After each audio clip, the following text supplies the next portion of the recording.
Bonjour à tous et à toutes. Vous connaissez tous sûrement un peu l'histoire des tirailleurs sénégalais et aujourd'hui je vais vous présenter l'histoire d'une femme qui a choisi d'accueillir chez elle des tirailleurs. Plus tard elle est devenue militante contre le colonialisme et contre le racisme. Lucie Bru est née le 19 décembre 1876 à Paris, rue Saint-Denis. Elle vient d'une famille plutôt aisée, son père dirige une manufacture de poupées, mais il vend ensuite son entreprise pour devenir facteur de piano. C'est quelqu'un qui répare les pianos. Lucie, donc, elle grandit dans un milieu plutôt privilégié et assez ouvert sur l'art. Dès ses 14 ans, elle s'intéresse à la peinture. À ses 21 ans, elle entretient une correspondance avec le peintre Paul Signac. Ils ont un rapport maître-élève. Elle va dans son atelier rue d'Auteuil. Elle va aussi très souvent travailler au musée. Elle commence par réaliser des croquis d'animaux en sépia. Le sépia, c'est au départ une encre qui était issue des seiches, mais c'est aussi une couleur très sombre. Lucie se met ensuite à l'aquarelle, mais elle doute toujours de son talent de peintre. Elle hésite même à arrêter la peinture pour l'écriture. À ce moment-là, elle rencontre Edmond Couturier. Il est d'origine bourguignonne. Il travaille pour La Cravache, une revue d'art. Le 15 mai 1900, Lucie et Edmond se marient à l'église de la Sainte Trinité à Paris. Le 6 janvier 1901, Lucie donne naissance à un fils, François. Chaque année, Lucie participe au Salon des artistes indépendants. Elle participe aussi à des salons internationaux à Berlin et à Bruxelles, mais aussi à de plus petites expositions en province. Selon son mari Edmond, elle ne cherche pas spécialement l'argent ou la gloire. Son but, c'est vraiment de démocratiser la peinture, de la rendre accessible à tout le monde. Elle reprend un peu le style néo-impressionniste de Paul Signac, mais elle peint vraiment sur des sujets très divers. Elle fait des natures mortes, des vues de paysages, des vues de Fontainebleau, des vues de Saint-Tropez, du bois de Boulogne, vraiment il y a de tout. À l'automne 1912, le couple achète une maison à Fréjus. La villa s'appelle les Parasols, mais elle est aussi rebaptisée les Cycles. Pendant la Première Guerre mondiale, Lucie et son fils vont s'installer dans cette maison et seul Edmond fera quelques allers-retours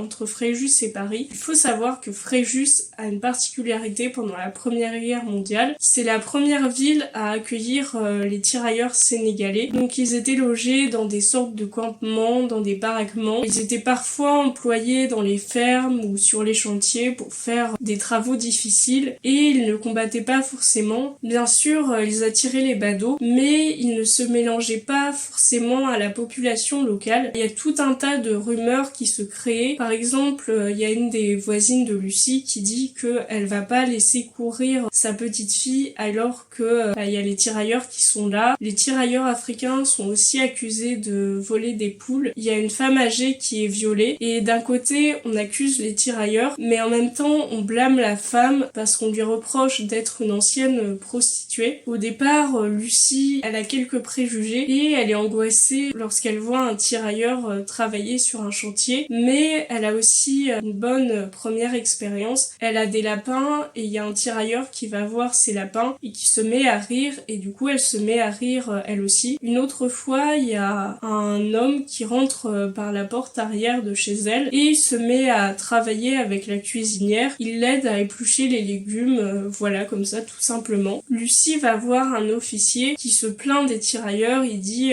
ils ne comprennent rien, ce sont des singes. Les tirailleurs sont aussi comparés à des gorilles, mais il y a aussi un lieutenant qui explique à Lucie que les tirailleurs ont trop froid, ils n'arrivent pas à s'adapter au climat français. On leur donne une vareuse, on leur donne une capote, on leur donne des nouveaux vêtements militaires et on leur donne 2 couvertures, mais pourtant ils ont toujours froid, ils sont vraiment trop frileux, ils dorment tout habillés et le lieutenant de l'armée coloniale cherche à les reloger. Quand elle entend ça, Lucie elle se propose. La première personne qui s'installe chez Lucie s'appelle Tessard. Donc au début, Lucie a quelques difficultés. Par exemple, elle confond les tirailleurs entre eux. Elle trouve que les noirs se ressemblent tous. Mais elle décide aussi de leur apprendre des rudiments de français. Elle ouvre un cours et petit à petit, elle a 13 élèves. Donc elle fait 2 heures de cours par jour. Mais il faut toujours prévoir un empêchement parce que ces élèves doivent travailler. Parmi ces élèves, il y a différentes ethnies. Il y a des Wolofs, des Bambara, des tout couleurs. Certains certains viennent bien du Sénégal, mais d'autres viennent du Soudan ou de Côte d'Ivoire. Il y a aussi une diversité de niveaux. Certains savent lire mais ne savent pas écrire par exemple, et donc elle doit s'adapter aux différences de niveau. Elle critique le petit nègre. Vous savez, le petit nègre, c'était une langue française très simplifiée pour les tirailleurs. Donc par exemple, pour dire je suis content, il devait dire il y a content. Pour dire c'est bon, il devait dire il y a bon. C'était vraiment une langue ultra simplifiée. Et Lucie, elle critique ça. Elle veut leur faire apprendre le vrai français. Elle critique fortement le racisme, l'idée que les Noirs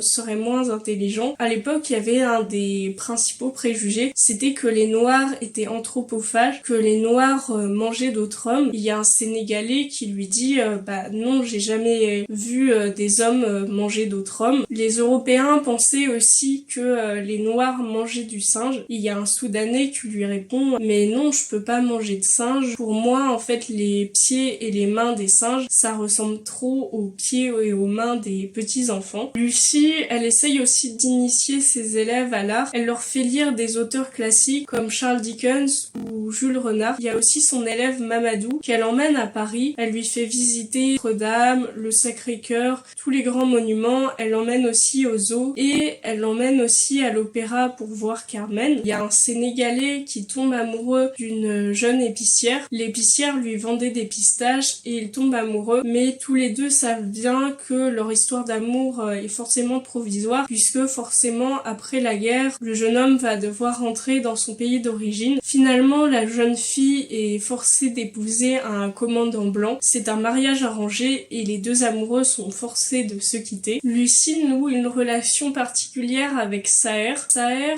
il ne travaillait pas beaucoup au Sénégal. En fait, il venait d'une famille plutôt aisée et il était marabout. Il avait appris à lire et à écrire l'arabe. Pendant la guerre, il a eu une grave blessure à la cuisse. Il a dû être hospitalisé dans un hôpital français et c'est là qu'il a appris le français. Donc, il n'avait pas forcément énormément besoin de cours. Et en dehors de son travail, il passait de longues heures dans sa chambre à écrire. Saher doit retourner au front, mais il gardera un lien spécial avec Lucie, continuera de lui écrire des lettres et dans ces lettres, il signe d'ailleurs votre fils pour toute la vie. Malheureusement, il décède le 15 août 1917 et c'est vraiment un choc pour Lucie. Elle s'attache à ses élèves et elle a pour eux des sentiments presque maternels, mais elle est jamais vraiment méprisante. En 1918, les Sénégalais repartent et ils sont remplacés par des Malgaches. Donc les Malgaches sont assez différents des Sénégalais de par leur situation. Souvent, ils savent déjà parler français, ils ont été dans des écoles chrétiennes, mais il y a aussi une hiérarchie entre certains Malgaches qui sont plutôt riches et d'autres qui sont plutôt pauvres. Après la guerre, en 1919, Lucie part à Paris, mais elle s'ennuie, elle n'a plus tous ses élèves. En 1920, elle fait publier un livre, Des inconnus chez moi, qui est le récit de son expérience avec les tirailleurs. Son amie Huguette, qui est la femme de l'homme politique Marcel Samba, lui permet de rencontrer Albert Sarraut, qui est alors le ministre des colonies, et ils réfléchissent ensemble à organiser un voyage. Durant ce voyage, elle aurait pour mission d'analyser le système familial indigène et plus particulièrement la place des femmes. Elle embarque à Marseille sur le Jupiter et le 13 octobre 1921, elle arrive à Dakar. Elle est accompagnée par un guide qui est aussi son boy, Mamadi Koné, un tirailleur qui était resté en métropole et qui était au service de son ami Paul Signac. En fait, pour connaître un peu la situation du Sénégal à l'époque, c'était une colonie française et il y avait 4 villes, Rusfi, Gorée, Saint-Louis et Dakar. Les habitants de ces villes étaient des Noirs citoyens, donc ils avaient un certain nombre de droits. Il y avait une forme de hiérarchie entre les Noirs citoyens d'un côté et le reste de la population qu'on appelait les Noirs Wolofs. On dit par exemple que les Noirs Wolofs ont de mauvaises têtes, ils sont comparés à de méchantes chèvres avec des cornes. Les Noirs citoyens sont comparés à des moutons, à de gentilles chèvres avec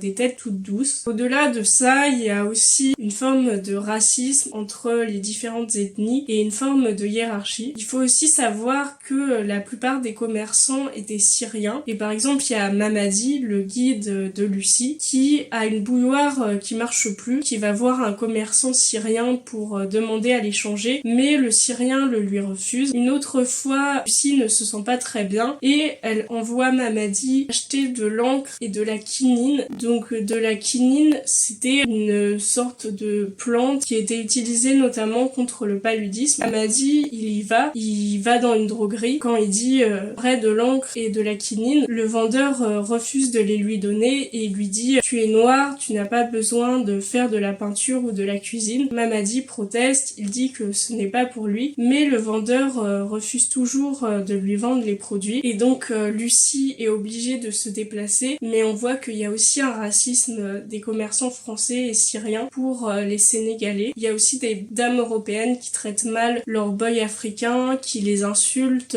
Il y a une dame par exemple qui n'aime pas que les noirs voyagent aussi en première classe, qui dit qu'elle trouve qu'ils sont sales. Lucie visite un hôpital indigène, elle voit qu'il y a beaucoup de maladies comme le paludisme, la syphilis, la tuberculose et que l'hôpital manque de moyens. Elle visite aussi une grande école qui a été créée par des sœurs. Alors qu'elle est invitée à un mariage, elle se laisse envoûter par les danses traditionnelles. Elle remarque aussi que la société africaine est quand même très séparée entre les femmes d'un côté et les hommes de l'autre. Elle remarque quand même que les jeunes gens s'européanisent. Ils commencent à danser des danses en couple, des danses qui sont plus européennes comme la valse ou le foxtrot. Le 17 novembre, elle arrive à Kindé. Elle rencontre un responsable administratif de la colonie et il lui dit l'Afrique a un climat particulier. L'Afrique est une grande dévoreuse d'hommes. Les femmes noires doivent rester des poules pondeuses. Leur émancipation serait funeste. Lucie est interloquée, elle s'interroge. Elle sait qu'il y a 50 à 70% des jeunes enfants qui meurent en bas âge et elle se demande est-ce que c'est pas une question sociale? Est-ce que c'est pas une question de moyens et d'éducation plutôt qu'une question de climat? Lucie défend certaines pratiques comme le port des bébés dans le dos. Elle trouve que les enfants ne sont pas agités, au contraire ils sont beaucoup plus calmes, ils ne crient pas, ils ne pleurent pas, ils n'appellent pas leur mère et ils regardent tranquillement le paysage. Lucie n'était pas communiste mais elle était parfois qualifiée de bolchevique pour son anticolonialisme. Elle se fait le relais des critiques des noirs envers les blancs. Les noirs expliquent qu'ils n'ont pas de liberté, pas de crédit et que les blancs ne font rien pour les aider. De leur côté, les blancs accusent les noirs d'être trop paresseux. En tant que peintre, elle s'intéresse également à ce qu'on appelle l'art nègre. On le réduit souvent à un art primitif, mais elle constate qu'au contraire, il est très varié. Elle prend quelques sculptures pour les ramener chez elle, mais elle n'en prend pas trop. Elle ne veut pas être comme un explorateur, mais elle veut vraiment être comme une amie. Elle arrive à Bamako et là, elle rencontre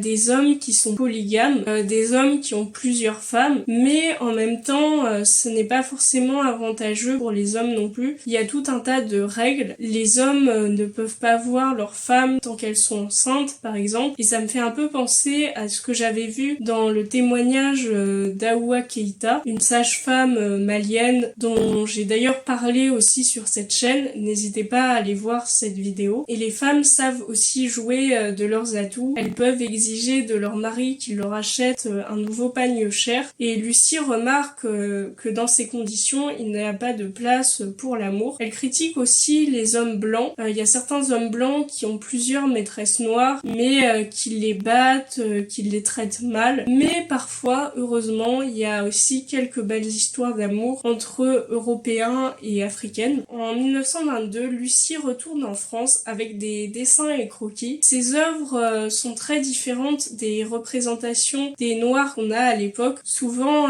les Noirs sont représentés tout nus ou alors avec des pagnes, avec des vêtements un peu ethniques. Ils sont caricaturés et Lucie, elle donne vraiment une image réaliste de ce qu'elle a vu en Afrique. Elle écrit aussi dans Le Paria, le journal des prolétaires noirs et jaunes, et elle défend les droits des peuples colonisés, elle défend leur émancipation, elle appelle les Noirs à être fiers de ce qu'ils sont, elle parle du génie d'être noir. Je viens de découvrir la vraie version de la création de l'homme. Dieu ne le fit pas en une fois comme on l'a toujours dit, mais en plusieurs fois. Le premier homme qu'il créa fut un nègre. C'était un jour où il était de bonne humeur. Il ne s'était pas proposé de créer précédemment un homme. Il s'était dit « Je veux créer sur la terre le sourire, à l'image de la belle humeur d'aujourd'hui. Comme tout bon artiste, il mit en amont son idée essentielle, les dents. Il les blanchit, les sertit dans des lèvres épaisses, comme un cadre riche, aplatit le nez de peur qu'il ne leur portât de l'ombre, et noircit la peau pour qu'on les vît mieux. Mais un autre jour, où il était de mauvaise humeur, il reprit sa première œuvre, dont le nez s'allongea démesurément, tel un rocher de paysage romantique. Le sourire fut enfoncé en même temps que la bouche, tandis qu'une forêt pileuse, plus ou moins sombre, s'efforça d'en cacher les restes, et qu'au-delà la peau s'éclaircit pour en détourner nos yeux. En 1924, sa santé commence à se dégrader. En 1925, 2 livres sont publiés, mais inconnus chez eux, mon ami Fatou Citadine et mon ami Soumaré. Lucie décède dans la nuit du 15 au 16 juin 1925. Voilà, je trouve son histoire vraiment touchante. Une femme blanche bourgeoise qui va par hasard rencontrer des tirailleurs sénégalais et s'intéresser à la condition de ces hommes. J'espère que cette vidéo vous a intéressé, qu'elle vous a appris des choses. N'hésitez pas à liker, à partager, à vous abonner et à très bientôt pour une prochaine vidéo.